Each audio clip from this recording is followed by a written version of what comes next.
ഇന്ന് നമ്മൾ JCBയുടെ excavator top light എങ്ങനെയാണ് മാറുന്നത് എന്നുള്ളൊരു വീഡിയോ ആണ് നമ്മൾ ചെയ്യുന്നത്.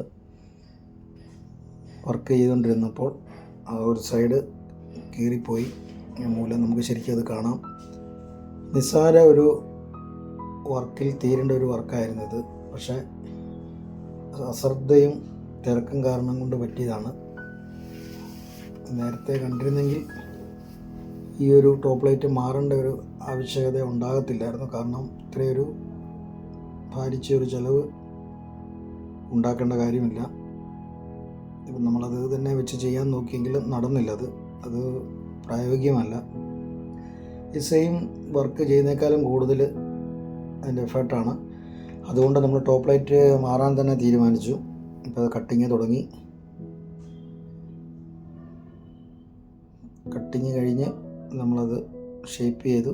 അതായത് കമ്പനി എപ്രകാരമാണോ ഒരു ബക്കറ്റ് ചെയ്ത് വിടുന്നത് അതേ മെത്തേഡിൽ തന്നെ അതേ ഷേപ്പ് നിലനിർത്തിക്കൊണ്ട് തന്നെയാണ് നമ്മൾ ഈ വർക്ക് നമ്മൾ ചെയ്യുന്നത്.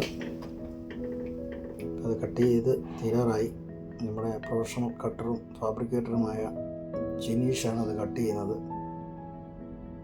അത് കട്ട് ചെയ്ത് വിട്ടു. അതിനി ഗ്രൈൻഡ് ചെയ്ത് നമ്മൾ ശരിയാക്കും. ഇത് നമ്മുടെ സൈഡിൽ ടോപ്പ് ലൈറ്റിൻ്റെ സൈഡിൽ അല്ലെങ്കിൽ സൈഡ് കട്ടർ വരുന്നിടത്ത് വരുന്ന പ്ലേറ്റാണ്. 16 mm തിക്നെസ്സാണ് ഈ പ്ലേറ്റിൻ്റെ കനം എന്ന് പറയുന്നത്.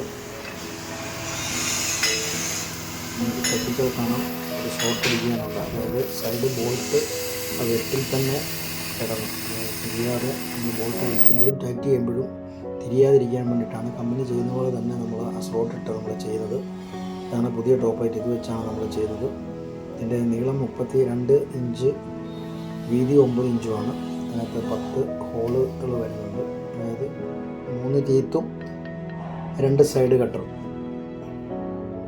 സെറ്റ് ചെയ്യുന്ന ഭാഗമാണ് നമ്മൾ കാണുന്നത്. ടാക്കയടിച്ച് അതായത് സൈഡ് കട്ടർ അതിൻ്റെ 3 ബോൾട്ടും സൈഡിൽ വരുന്ന 3 ബോൾട്ടും ഇട്ട് സെറ്റ് ചെയ്ത് ആണ് നമ്മൾ ടാക്ക അടിക്കുന്നത്. വെൽഡിങ്ങിന് ശേഷമാണ് 2 സൈഡും വെൽഡിങ്ങിന് ശേഷമാണ് നമ്മൾ ബോൾട്ട് അടിച്ച് മാറ്റുന്നത്.